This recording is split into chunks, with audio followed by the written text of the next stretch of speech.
স্বামীজির জীবনের স্মরণীয় ঘটনা 15। রাজস্থানের এক রেল স্টেশনে আছেন স্বামীজি। সারাদিন তার কাছে লোক আসছে, নানা প্রশ্ন তাদের। স্বামীজি সব প্রশ্নের উত্তর দিচ্ছেন। লোক আসার শেষ নেই, স্বামীজিরও ধর্ম প্রসঙ্গের বিরাম নেই। এত লোক আসছে, কিন্তু একবারও খোঁজ করছে না স্বামীজির খাওয়া হয়েছে কিনা। এইভাবে পরপর 3 দিন সম্পূর্ণ অনাহারে থেকে স্বামীজি ধর্ম প্রসঙ্গ করে চলেছেন। জল পর্যন্ত খেতে পারেননি। তৃতীয় দিন রাত্রে সবাই চলে যাওয়ার পর একটি গরিব লোক এসে তাকে জিজ্ঞাসা করল, মহারাজ, আপনি 3 দিন তো অনবরত কথাই বলেছেন, জল পর্যন্ত খাননি, এতে আমার প্রাণে বড় ব্যথা লেগেছে। স্বামীজির মনে হলো স্বয়ং ভগবানই দিন বেশে এসেছেন। তিনি বললেন, তুমি আমায় কিছু খেতে দেবে? লোকটি জাতিতে চামা, সে বলল, আমার প্রাণ তো তাই চায়, কিন্তু আমার তৈরি রুটি আপনাকে দেব কি করে? আজ্ঞা হয়তো আমি আটা ডাল এনে দিই, আপনি ডাল রুটি বানিয়ে নিন। স্বামীজি বললেন, না, তোমার তৈরি রুটিই আমায় দাও, আমি তাই খাবো। লোকটি শুনে ভয় পেল।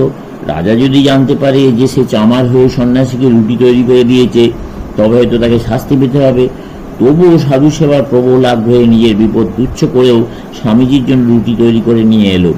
তার দয়া দেখে স্বামীজির চোখে জল এলো। ভাবলেন, আমাদের দেশের কুঁড়ে ঘরে এরকম কত মানুষ বাস করে, যারা বাইরে দিন দরিদ্র অন্তজ, কিন্তু অন্তরে মহান। এদিকে স্টেশনের কয়েকজন ভদ্রলোকের নজরে পড়ল স্বামীজি চামারের হাতে খাবার নিয়ে খাচ্ছেন।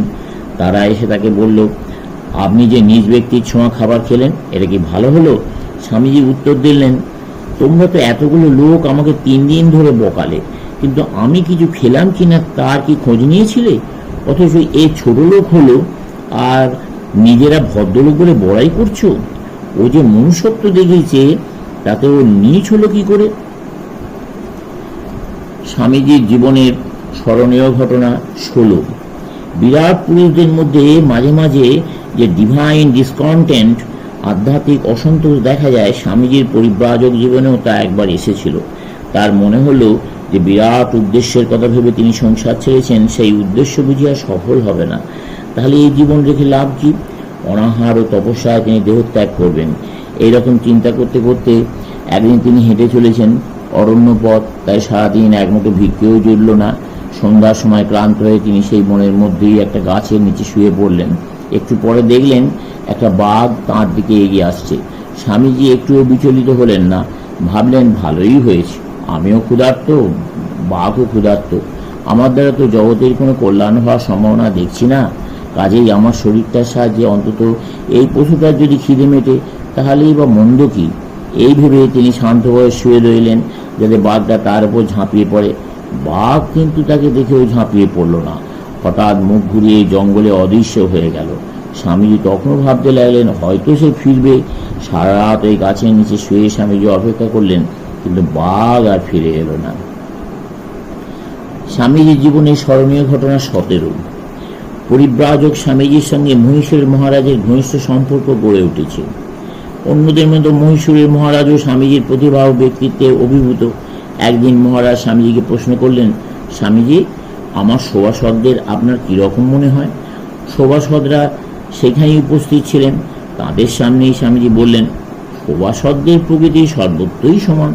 স্বামীজি স্পষ্ট ইঙ্গিতে মহারাজ অপ্রস্তুত। তিনি একটু আপত্তি করে বললেন, না না স্বামীজি, আমার দেওয়ান অন্তত তেমন প্রকৃতির লোক নন। স্বামীজি বললেন, কিন্তু মহারাজ, দেওয়ানের কাজই হলো রাজার ধন সরিয়ে নিয়ে ইংরেজ সরকারের প্রতিনিধিকে, এজেন্টকে দেওয়া। মহারাজ তাড়াতাড়ি কথার ধারা পাল্টিয়ে নিলেন এবং কিছুক্ষণ পরে স্বামীজিকে নিজের ঘরে ডেকে নিয়ে গিয়ে বললেন, দেখুন স্বামীজি, অত্যধিক স্পষ্টবাদিতা অনেক ক্ষেত্রেই তেমন নিরাপদ নয়। আপনি আমার সভাসদদের সামনে যেভাবে কথা বলছিলেন, এমনিভাবে ভবিষ্যতেও বলতে থাকলে আমার ভয় হয় কে কখনো আপনার উপর বিষ প্রয়োগ করে বসে। স্বামীজি উত্তর দিলেন, কি বলছেন আপনি? আপনি কি মনে করেন ঠিক ঠিক যে সন্ন্যাসী সে সত্য বলতে ভয় পায়? তাতে জীবনের ভয় থাকলেও কিছু যায় আসে না। এই ধরুন মহারাজ, কাল যদি আপনার ছেলে আমাকে জিজ্ঞাসা করে, স্বামীজি, আপনি আমার বাবা সম্বন্ধে কি মনে করেন, আমাকে কি তখন আপনার উপর এমন সব গুণাবলী আরোপ করতে হবে যা আমি ঠিক জানি আপনার কোনো কালে নেই? কখনো না। এরকম স্পষ্টবাদী হলেও স্বামীজির রীতি এই ছিল যে কারো দোষ দেখলে তাকে সামনেই ভর্ৎসনা করতেন, কিন্তু অসাক্ষাতে তার গুণের দিকটাই শুধু বলতেন। দোষের কথাটা তখন তার যেন মনেই থাকতো না।